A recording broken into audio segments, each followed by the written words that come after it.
নিগমানন্দ পরমহংস, ওনার জীবনে তো পাওয়া যায় যে রাতারাতি একটা বিরাট বড় রাজভবন তৈরি করে দেন মুহূর্তের মধ্যে। এইরকম একাধিক ঘটনা ওখানকার উচ্চকোটির সাধক মহাসাধক যারা আছে তাদের কাছে এগুলো জলভাত। এই যে ব্ল্যাক হোল, আমরা তো পড়েছি ব্ল্যাক হোল, কৃষ্ণগহ্বর। তো এর মাধ্যমে আরেকটা আমি জায়গায় যেতে পারি, এটা হচ্ছে বড় পোর্টাল। আমি এই জগৎ থেকে আমি আরেকটা জগতেও প্রবেশ করতে পারি থ্রু পোর্টাল। এই কিছু কামাখ্যা থেকে কিছু গুপ্তবিদ্যা শিখে আসতো, বিশেষত জ্যোতিষ সম্পর্কিত, তারপরে এই রিলেটেড। তো সেই কারণেই কি সেটা? হ্যাঁ, ব্যাপার হচ্ছে জ্ঞানগঞ্জের অন্যতম পাঠ্যক্রম হচ্ছে জ্যোতিষ। ওই চেম্বারে বসে ওই অ্যাস্ট্রোলজি না, জ্ঞানগঞ্জ সিদ্ধাশ্রমের যে পাঠ্যক্রম আছে তার মধ্যে এটা অন্যতম একটা সাবজেক্ট হচ্ছে জ্যোতিষ। কারণ ওটা দেখে আমি জঙ্গলের মধ্যে দিয়ে যাচ্ছি, কোন নক্ষত্র রয়েছে, আমি ওই নক্ষত্র ধরে সেই রুটে যাব। যখন থার্ড ডাইমেনশনে আমি ছিলাম, কিছু কিছু টাইমে ঘড়ি কাজ করছে, আর যখন ফোর্থ ডাইমেনশনে যখন ওই তপস্থলীর ওপরে চলে গেছি 9000 ফিটের ওপর, সেখানে আর টাইম জোনের বাইরে চলে গেছে, সময়ের বাইরে। তো সেই জায়গাটা এক্সপিরিয়েন্স করেছি, দেখেছি। সেই জায়গাটাকে বুঝতে গেলে অন্তর্মুখী চোখের দ্বারা দেখতে হয়। লেন্স কথার বিভিন্ন পর্বে আমরা যেভাবে সমাজ, রাষ্ট্র, অর্থনীতি সম্পর্কিত বিভিন্ন আলোচনা আপনাদের সামনে তুলে ধরি, তার পাশাপাশি মাঝে মাঝে আপনাদের সামনে নিয়ে আসি কিছু আধ্যাত্মিক আলোচনা। সেই আধ্যাত্মিক আলোচনায় যেমন বিভিন্ন সেক্টের কথা থাকে, যেমন বিভিন্ন গোষ্ঠীর কথা থাকে, তার পাশাপাশি ধর্মের কিছু গূঢ় তত্ত্ব, তপস্যার কথা, সাধনার কথা, সেই আলোচনাও কিন্তু আসে। সেই রকমই একটি পর্ব আজ আপনাদের সামনে আমরা নিয়ে হাজির হয়েছি। আর আজকের এই আধ্যাত্মিক আলোচনায় যেমন থাকবে রোমাঞ্চ, তার পাশাপাশি থাকবে কিন্তু অনেক অজানাকে জানার, অনেক অজানাকে জয় করার একটা ইচ্ছে, যেটা আমরা বাড়িতে বসে হয়তো যারা আমরা দেখছি বা এই মুহূর্তে যে আমি কথা বলছি, তাদের মনে যে সুপ্ত ইচ্ছে থাকে যে একটা সুদূর পাহাড়ের ওপরে সত্যি কি কোনো একটি এলাকা রয়েছে যেখানে সত্যি সিদ্ধাচার্যরা, যেখানে সাধকরা বসবাস করেন। আর সেই ছোটবেলায় আমরা যা পড়েছি বা গল্প শুনেছি, সেই জ্ঞানগঞ্জ বলে কি সত্যি কিছু আছে? এই সব কিছু আলোচনা করব। আর সেই কারণেই আজকে যাকে আমরা পেয়ে গেছি, তিনি হচ্ছেন এই জ্ঞানগঞ্জ সিদ্ধাচার্য আশ্রমের যে ঐতিহ্য রয়েছে তার সঙ্গে যুক্ত রয়েছেন, তিনি হচ্ছেন অভিজিৎ গুহ। নমস্কার। প্রথমে আপনাকে অনেক অনেক স্বাগত আমাদের এই পডকাস্টে। এবং সব থেকে বড় কথা যে আমরা এই যে আলোচনা এই কিছুক্ষণে করব, সেখানে আপনাকে আমরা পেয়েছি। দর্শকদের বলে দিই যে যখন এই পডকাস্টটা শুট হচ্ছে তখন কিন্তু বাইরে প্রচন্ড বৃষ্টি হচ্ছে, তাই হয়তো মেঘের আওয়াজ আপনারা পাচ্ছেন। কারণ অবভিয়াসলি এই যে স্টুডিওটা, সেই স্টুডিওটাও তো আর পৃথিবীর বাইরে নয়, পৃথিবীর মধ্যেই, অতএব সেই শব্দটা হয়তো আপনারা পাবেন। তো প্রথম প্রশ্ন আপনার কাছে যেটা থাকবে সেটা হচ্ছে যে জ্ঞানগঞ্জ কি সত্যি আছে? জ্ঞানগঞ্জ প্রথমে বুঝতে হবে জ্ঞানগঞ্জটা কি। জ্ঞানগঞ্জ হচ্ছে একটা বিশুদ্ধ চেতনার জায়গা, ঠিক আছে? সেটা ভৌতিক রূপেও রয়েছে, সূক্ষ্ম রূপেও রয়েছে। যারা চেতনার সেই পর্বটাকে অতিক্রম করতে পারে তাদের কাছে জ্ঞানগঞ্জ সিদ্ধাশ্রম দৃশ্যময় হয়।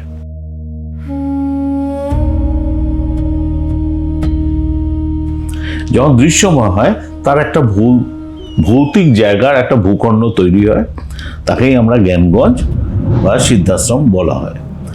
জ্ঞানগঞ্জ কথাটার মানে কি? গঞ্জ মানে কি? একটা ছোট নগর বা জনপদ। এটা হচ্ছে জ্ঞানের একটা নগর, জ্ঞান নগরী, ঠিক আছে? তো এখানে কারা থাকেন? যারা জ্ঞান বা নলেজ নিয়ে যারা প্রত্যহ গবেষণা করছে এবং যারা যারা সাধক আছে তাদের মার্গদর্শন করছেন ওনাদের জ্ঞান দিয়ে। তো এই কর্মকাণ্ড থেকেই জায়গাটার নামকরণ হয়েছে জ্ঞানগঞ্জ। এবার এই জ্ঞানগঞ্জের মধ্যে অনেকে প্রশ্ন করে কি আছে না আছে। ওখানকার মহাত্মাদের কাছে যে স্থূল, এটার মাহাত্ম্য খুব কম। আচ্ছা, কেন? ওনাদের এমন আধ্যাত্মিক যোগবল বা যোগ শক্তি রয়েছে, ওনাদের মনের ইচ্ছাতে অনেক কিছু জিনিস ওনারা সৃষ্টি করতে পারেন। সাপোজ ওনার ইচ্ছে হলো এখানে একটা ফাঁকা মাঠ আছে, উনি 1 সেকেন্ডের মধ্যে এখানে একটা বিরাট বড় প্রাসাদ বানাতে পারেন। আচ্ছা, এরকম রয়েছে, যেটা কংক্রিটের প্রাসাদ, মানে এরকম না যে মানে কাগজের প্রাসাদ, কংক্রিটের প্রাসাদ না, এরকম যোগবলের অধিকারী।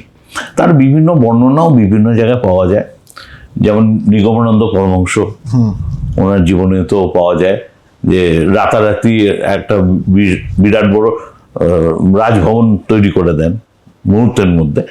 এরকম একাধিক ঘটনা, মানে ওখানকার উচ্চকোটির সাধক মহাসাধক যারা আছে তাদের কাছে এগুলো জলভাত। এটা হচ্ছে মোটামুটি জ্ঞানগঞ্জ সম্বন্ধে কেউ যদি জানতে চায়। একেবারে। হ্যাঁ।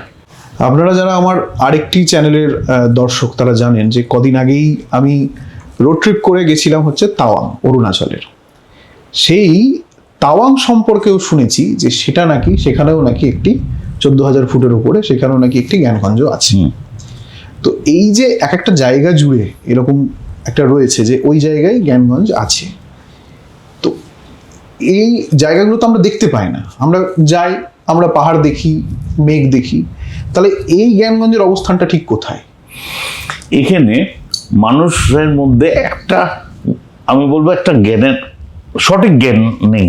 আচ্ছা, জ্ঞানগঞ্জ বলতে মানুষ যেটা বোঝায়, যেটা সিদ্ধাশ্রম বা জ্ঞানগঞ্জ, সেটা হচ্ছে সাংগ্রিলা, তিব্বতে পড়ে সাংগ্রিলা, এবং ওটার যেটা পরিধি সেটা আমাদের ভারতবর্ষের মানে যে পার্ট হচ্ছে সেই পার্টের মধ্যেও পড়ে, অরুণাচল যেটা তুমি বললে সেই পার্টের মধ্যেও আছে। তাছাড়া হচ্ছে কৈলাস পাহাড়, কৈলাস মানসরোবর যেটা, কৈলাস মানসরোবর, ওই পুরো রিজিয়নটা নিয়েই জ্ঞানগঞ্জ। আচ্ছা, ঠিক আছে। এইবার ওটা হচ্ছে মূল জায়গা, হেডকোয়ার্টার। এইবার তার আন্ডারে একাধিক মঠ আছে যারা জ্ঞানগঞ্জের সাথে প্রত্যক্ষভাবে যুক্ত। আচ্ছা, ঠিক আছে। এবার একটা পারসেপশন ক্লিয়ার করতে হবে, কি জ্ঞানগঞ্জের কর্ম কি, কাজ কি। Gyanganj it's nothing but a spiritual school, মূল ফান্ডামেন্টাল, যে এটা একটা আধ্যাত্মিক প্রশিক্ষণ কেন্দ্র বা বিদ্যালয়। যেরকম বুদ্ধিস্টদের ক্ষেত্রে মঠগুলো যেমন হয়, হ্যাঁ, সেরকম এটা হচ্ছে একদম পিওরলি আধ্যাত্মিক জায়গা, চেতনার বিকাশের জায়গা। ঠিক আছে। তো এর বিভিন্ন লেয়ার আছে, ঠিক আছে। তার মধ্যে বিভিন্ন ডাইমেনশন পড়ে, যেমন আমরা রয়েছি 3D, থার্ড ডাইমেনশনে রয়েছি, 4th dimension, 5th dimension, 6th dimension করে করে ডাইমেনশনাল হায়ার হচ্ছে, এবং এক একটা ডাইমেনশনের মধ্যেই জ্ঞানগঞ্জ রয়েছে। ঠিক আছে, লেয়ারে লেয়ারে রয়েছে।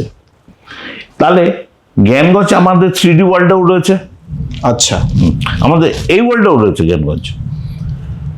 যেহেতু মানুষ সঠিক জ্ঞানটা পাচ্ছে না বলে, বা তারা বুঝতে পারছে না অ্যাকচুয়ালি ব্যাপারটা, জ্ঞানগঞ্জের ব্যাপারটা বুঝতে পারছে না। যেমন আমাদের তুমি যেটা বললে অরুণাচল, তাওয়াং, মেনলি ওটা বলা হয় তাওয়াং মনেস্ট্রি, ঠিক আছে। এবং ওই মনেস্ট্রিগুলোর সাথে ডাইরেক্টলি জ্ঞানগঞ্জের কানেকশন থাকে আছে, এবং ওখানে কিছু পোর্টাল তৈরি হয়। ঠিক আছে, ওই পোর্টালের মাধ্যমে যাতায়াত চলে। এবার পোর্টাল মানে কি, এবার অনেকে বোঝে না পোর্টালটা কি। পোর্টাল হচ্ছে মানে এক জায়গা থেকে আরেক জায়গায় প্রবেশের দ্বার। ঠিক আছে, তার মাধ্যমে সেটা পোর্টাল বিভিন্ন রকমের হয়। যেমন আমি এই যে ব্ল্যাক হোল, আমরা তো পড়েছি ব্ল্যাক হোল, কৃষ্ণগহ্বর, তো এর মাধ্যমে আরেকটা আমি জায়গায় যেতে পারি, এটা হচ্ছে বড় পোর্টাল। ঠিক আছে, তো আমি এই জগৎ থেকে আমি আরেকটা জগতেও প্রবেশ করতে পারি থ্রু পোর্টাল। ঠিক আছে, তাতে কি ডাইমেনশন চেঞ্জ হবে? অটোমেটিক্যালি ডাইমেনশন চেঞ্জ হয়ে যাবে। ত্রিমাত্রিক পৃথিবী থেকে, মানে ত্রিমাত্রিক জগৎ থেকে চতুর্মাত্রিকে চলে যাবে। ঠিক আছে, যেখানে টাইমও একটা ব্যাপার। হ্যাঁ, টাইম ট্রাভেল এইগুলোর আর ইয়ে থাকছে না। হ্যাঁ, এইবার যেটা বলছি মোট জ্ঞানগঞ্জের মধ্যে 4টি মঠ আছে, আর এই মঠগুলো গুপ্ত আকারেই থাকে। কেন? গুপ্ত আকারে, অথচ স্থূল অবস্থায় রয়েছে। গুপ্ত স্থূল, কিন্তু স্থূল অবস্থায়, যাকে ছোঁয়া যাবে, ইউ ক্যান টাচ। এবং তারই মধ্যে কিছু পার্ট আছে যেটা নন ভিজিবল, অদৃশ্য আকারে থাকে। ধরো তুমি ট্রেক করে 14,000 ফিট ওপরে উঠলে, ঠিক আছে, ওখানে গিয়ে তুমি জ্ঞানগঞ্জ মঠে পৌঁছালে। আচ্ছা, তুমি কিন্তু জানো না ওটা জ্ঞানগঞ্জের মঠ। আচ্ছা, তুমি কোনো একজন বাবাজি থাকেন, একটা আশ্রম আছে, আজ এখানটা একটু রাত্রিবাস করে নেবো। যেখানে একজন বাবাজি থাকবে, অবভিয়াসলি সেটা স্পিরিচুয়াল, আধ্যাত্মিক জায়গা, ঠিক আছে। তো ওনার কুঠিয়ায় একদিন থাকলে, ওনার সাথে একটু শাস্ত্রের আলাপ করে আবার চলে এলাম। সেই মঠটাই কিন্তু জ্ঞানগঞ্জের মঠ। আচ্ছা, গুপ্ত আকারে রয়েছে, কিন্তু তুমি তার আসল পরিচয় বা রহস্য জানো না। আমি রূপ দেখতে পাচ্ছি, তো তুমি একটা নর্মাল ভাবে দেখতে পাচ্ছ, হ্যাঁ, ঠিক আছে। সেই রকমই ভারতবর্ষে টোটাল 4খানা গুপ্ত মঠ আছে। সেই মঠগুলো কি 3rd ডাইমেনশন আর 4th ডাইমেনশনের মাঝখানে। এটা আমি আমার বিগত বেশ কয়েকটা পডকাস্টেও আমি বলেছি, যে মানুষের কি কনফিউশনটা ক্লিয়ার করার জন্য। একটা মঠ আছে, আমরা তো অমাবস্যা শেষ হলো, কামরূপ কামাখ্যা, সেই পাহাড়ের নিচে একটা গিরিপথ আছে, গিরিপথ দিয়ে জ্ঞানগঞ্জে প্রবেশ করা যায়। আচ্ছা, আমাদের কামাখ্যা মঠে, কামরূপ কামাখ্যা ওখানেই আছে, মানে প্রাচীন প্রাগজ্যোতিষ যেটা, প্রাগজ্যোতিষপুর, ওখান দিয়ে জ্ঞানগঞ্জ, তার মধ্যেই জ্ঞানগঞ্জ রয়েছে।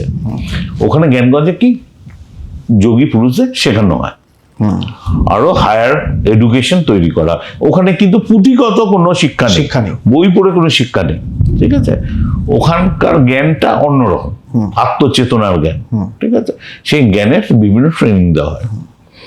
এরকম জায়গা আছে। আরেকটি জায়গা হচ্ছে বিন্ধ্যাচল পর্বত, বিন্ধ্যাচল, হ্যাঁ, মানে ইউপিতে বিন্ধ্যাচল মাতার মন্দির আছে, এবং প্রত্যেকটা জায়গারই একটা মাহাত্ম্য আছে, ঠিক আছে। সেটা হচ্ছে বিন্ধ্যাচল দেবীর যেখানে অধিষ্ঠাত্রী, তার যে পর্বত আছে, সেই পর্বতের মধ্যে জ্ঞানগঞ্জের মঠ আছে। এখানে একটা প্রশ্ন থাকবে, এই যে 1950-60-এর দশকে, সেই সময় মানে আমিও আমার পরিবারের কিছু লোকের শুনেছি যে তারা এই কিছু কামাখ্যা থেকে কিছু গুপ্তবিদ্যা শিখে আসতো, বিশেষত জ্যোতিষ সম্পর্কিত, তারপরে এই রিলেটেড। তো সেই কারণেই কি সেটা? হ্যাঁ, ব্যাপার হচ্ছে জ্ঞানগঞ্জের অন্যতম পাঠ্যক্রম হচ্ছে জ্যোতিষ, অ্যাস্ট্রোলজি। মানে অ্যাস্ট্রোলজি বলতে ওই চেম্বারে বসে ওই অ্যাস্ট্রোলজি না, ঠিক আছে। ওখানকার মানে জ্ঞানগঞ্জ সিদ্ধাশ্রমের যে পাঠ্যক্রম আছে, তার মধ্যে এটা অন্যতম একটা সাবজেক্ট হচ্ছে জ্যোতিষ।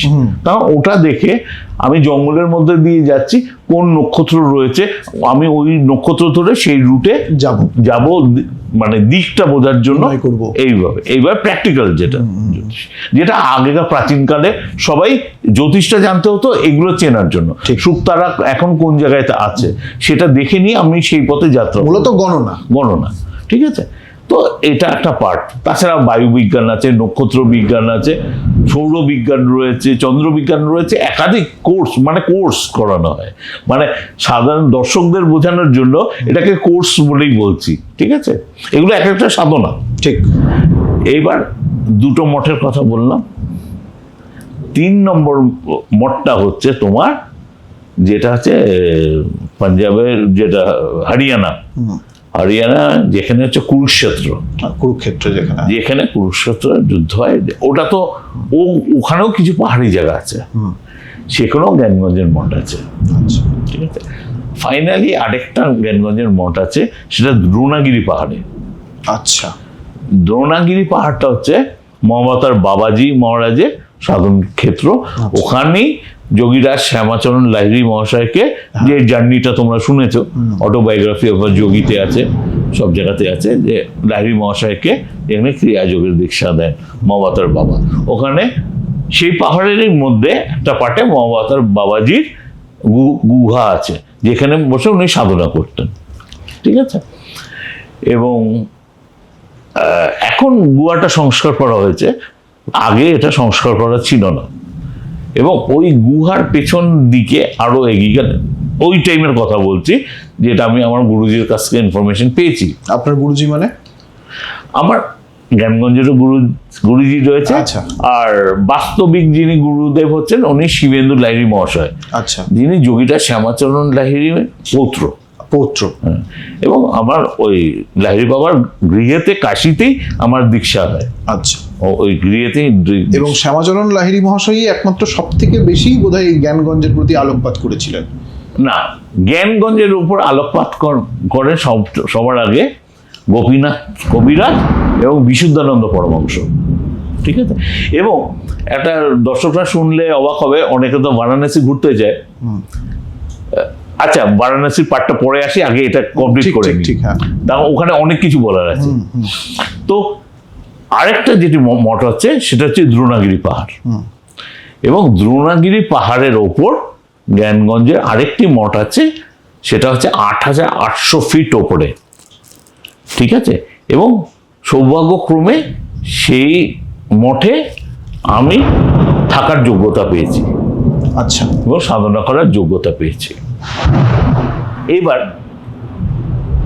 এইবার যেটা হচ্ছে মঠটা, এই মঠটা মোটামুটি 8,800 ফিট।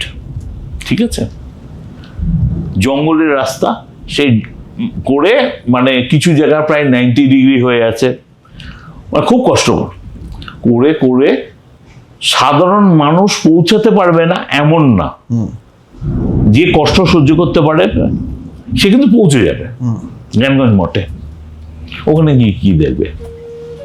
কুটিয়া দেখবে, মাহন্ত আছে, সাধু বাবা আছে। এবার ওখানে ছোট ছোট কুটিয়া করা আছে, উনি যদি পারমিশন দেন এক রাত থাকতেও পারে, কোনো অসুবিধা নেই। অনেক বসলো, মেডিটেশন করলো, কিছু না। এবার যে চেতনার জায়গাটা শেষ, ওর থেকে মানে আমি বললাম তোমার 8,800 ফিট। ঠিক আছে। যেটা হচ্ছে 9,000 ফিট, সেটা হচ্ছে 4 ডাইমেনশন। আচ্ছা। সেটাকে বলা হয় তপস্থলী। ঠিক আছে। ওইখানটায় যখন 3rd ডাইমেনশনে আমি ছিলাম, কিছু কিছু টাইমে ঘড়ি কাজ করছে।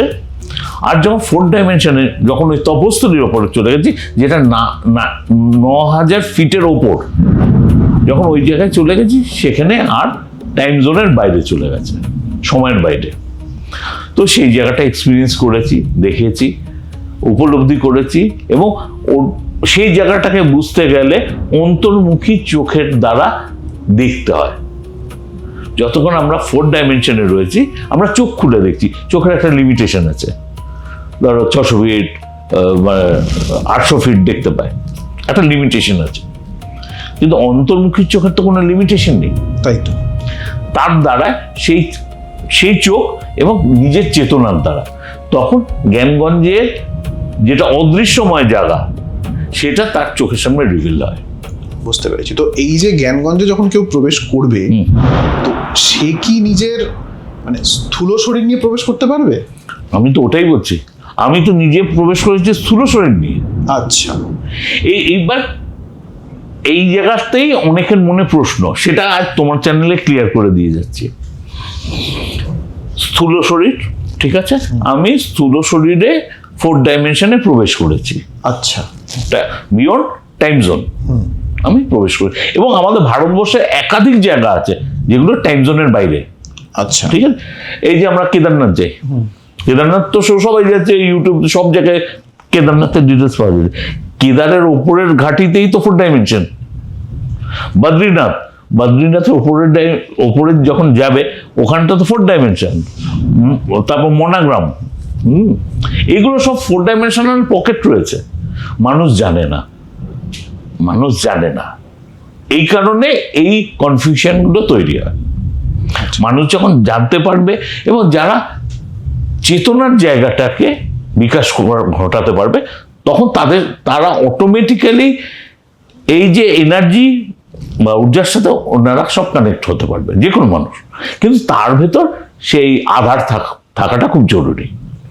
তো এইভাবে এই 4টে মঠের কথা আমি আগেও বলেছি, তাও আরো ক্লিয়ার করে দিলাম এই 4টে মঠ কোথায় আছে। কেউ যদি মনে করে না আমি খুঁজে খুঁজে ফিজিক্যালি পৌঁছে, যে মঠে আমি প্রবেশ করেছি তার সাক্ষী তো আমি নিজে।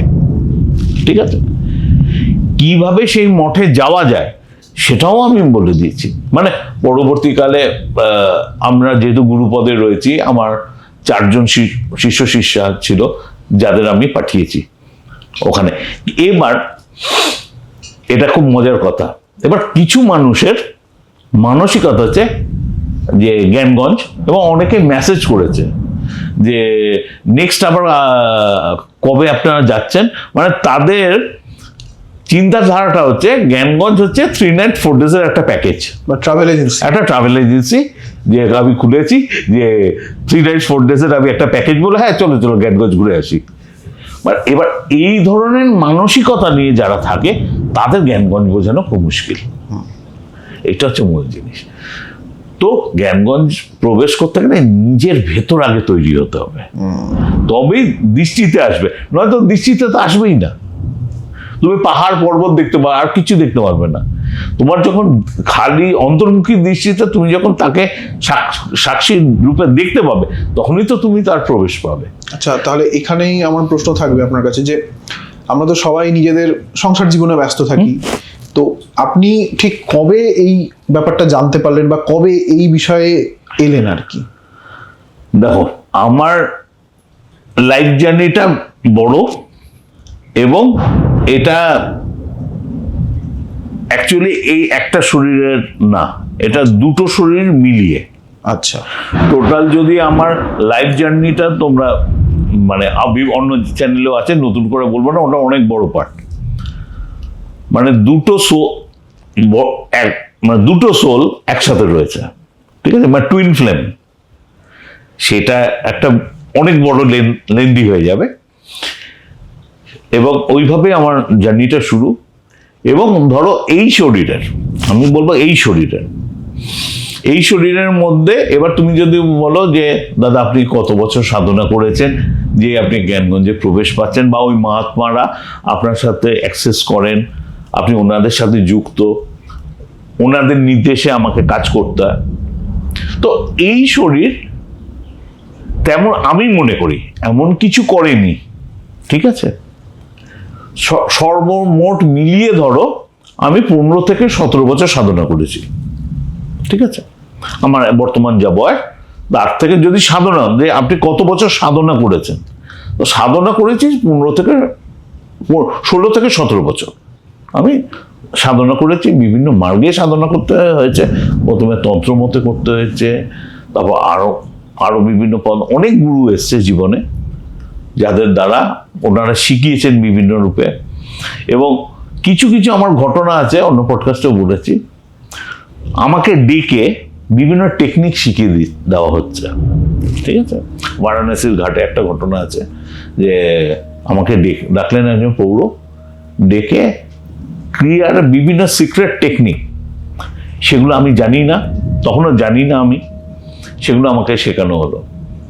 তারপর আমাকে বলা হলো মানে আউটার বডি এক্সপিরিয়েন্স করো। আমি তো কোনোদিন করিনি, বিং আই হিউম্যান বিং, এটা আমার মনে হয় এটা অসম্ভব ব্যাপার। আমার শরীর পড়ে থাকবে, আমার আত্মা ঘুরে বেড়াবে, ঠিক আছে। আচ্ছা, মানে মানে যেটাকে বলে সূক্ষ্ম শরীরে প্রবেশ। তো যখন উনি আমায় শেখাচ্ছেন, তখন প্রথমবার শুনে আমি একটা আতকে উঠেছি যে আমি কি করে পারবো। তো যেটা আমরা জানি না সেটাকে আমরা কিভাবে অলৌকিকতা মুড়ে দিই, যেটা জানি সেটা মানি না। এক্স্যাক্ট। যখন আমি এটা জানতে পারলাম, যখন প্র্যাকটিস করা শুরু করলাম, তখন দেখি হ্যাঁ এটা পসিবল তো, ঠিক আছে, এটা অলওয়েজ পসিবল যে শরীর থাকবে, আত্মা ঘুরে আসবে, আবার শরীরে এসে চলে আসবে। কেন? এই শরীরটা কি, এটা টেম্পোরারি, ঠিক আছে। আমি আত্মা, আমি পার্মানেন্ট, ঠিক আছে। আজকে আমি এই বাড়িতে আছি, কাল আমি ওই বাড়িতে যাব, পরশু আরেক বাড়িতে যাব, কিন্তু আমি আছি, ঠিক আছে। তাহলে আমি যখন আছি, তাহলে আমার সেই ক্ষমতা আছে যে আমি যখন তখন এই বাড়ি থেকে বার হয়ে ঘুরতে যাব, নিচে গেলাম, মার্কেটিং করলাম, ঘুরে আবার এই বাড়িতে চলে এলাম, ঠিক আছে, যতক্ষণ না আমি আরেকটা বাড়ি যাচ্ছি। লজিকটা বোঝা যাচ্ছে? এইটা হচ্ছে লজিক। তো এটা প্র্যাকটিস, এবং একটা কথা, শুধু প্র্যাকটিসও হয় না, গুরু মহাত্মাদের কৃপা লাগে। এবং কৃপা ছাড়া সম্ভব হয় না, আমি মনে করি সম্ভব হয় না। তো এরকম অনেক সিদ্ধি আছে, অনেক কিছু আছে যেটা আমরা করি। এবং আমি বলছি, আমি তো গৃহস্থ মানুষ, আমি তো কোনো সন্ত নই, ঠিক আছে? তাহলে এবার প্রশ্ন আছে, ওনারা আমাকে কেন চয়েস করলেন?